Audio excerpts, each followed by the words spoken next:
All right, we're outside of what could be a great fix and flip or development opportunity here in Northeast Bend, technically in the Orchard District. We are right off of 4th and Kearney, close to 3rd, and we all know we love the 3rd vein because it's close to the old mill. It's a fun area because there's still affordable properties. It's up and coming in a sense, that there are lots of properties like this being bought and sold.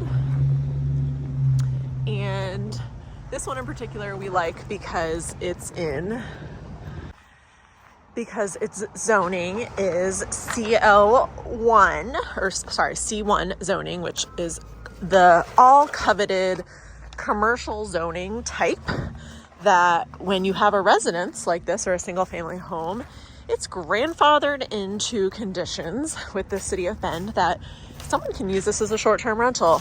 And the density rate is higher for development. So this particular property could have up to 12 units on it, and up to 3 stories tall.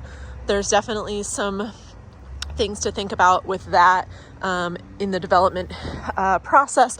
One would have to get rid of this garage. They'd have to include sidewalks, or if you're adding an ADU, same sort of thing. But in order to keep that all coveted STR, you've got to keep the residence intact, and then you can build around it. This project house itself is built in the 1930s. It is a 2-bedroom and 1.5 bath home. You can see somebody started this project and hasn't finished it, and we kind of like projects like that. We've seen this done before in a successful way, and excited to present this opportunity to you guys. So obviously we've started work on the exterior of this house, but have not completed the project. And we've got multiple lending opportunities for you, whether that's private money or even an owner-occupied conventional option that can include some of the rehab costs as well. So lots of exit strategies on this one, and excited to take you through it. So the exterior of this house has been repainted, and then we come on inside. There's still a lot of work to do. So pretty small footprint of this house, only 903 square feet. Looks like we've dug into this place in more ways than one. We're looking at original windows still. No heat source. Again, we saw outside that the electric meter has been pulled. This is one of our bedrooms. I will say for a 1930s house, it does have standard size ceilings, which gotta love. Bathroom. So not the smallest room I've ever seen in a house this age. We're looking at least 12 by 12 here. And then main living area. This appears to be where the old kitchen might have been. This looks like some plumbing for that. Believe it or not, floors feel relatively straight and solid for a home of this age.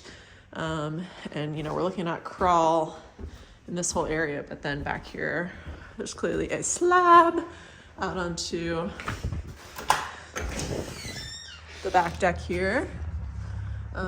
So, okay, that's maybe the original meter. And, there's a meter on here. Okay, maybe 2 meters. Don't really know what's going on with the electrical, but there's washer dryer hookup back here. And then the second bedroom, where the ceilings do start to are lower, which is interesting. You can see the difference in ceiling height here. But this one looks out onto the back deck. And then There must have been a half bath here before. You can see the plumbing for that. That's no longer in play. So let's keep traveling around and see if we can get into this garage. So, yep, we've got this extra outbuilding here, garage, slab, you know, no insulation, single car garage, looks like a new door, and a decent amount of room in here as well, probably looking at about 500 or 600 square feet in here. And then there's like a little lean-to garden type space. The lot itself is 0.16 acres, and there are, you know, we're surrounded by some commercial and residential. So talking about highest and best use for this property obviously depends on your goals and your resources, but one could theoretically pack 12 units onto this property, and land value itself is just about what this seller is selling for. Just another wide angle view here, and in my opinion there's a decent margin to be made on this one, depending again on what your resources are.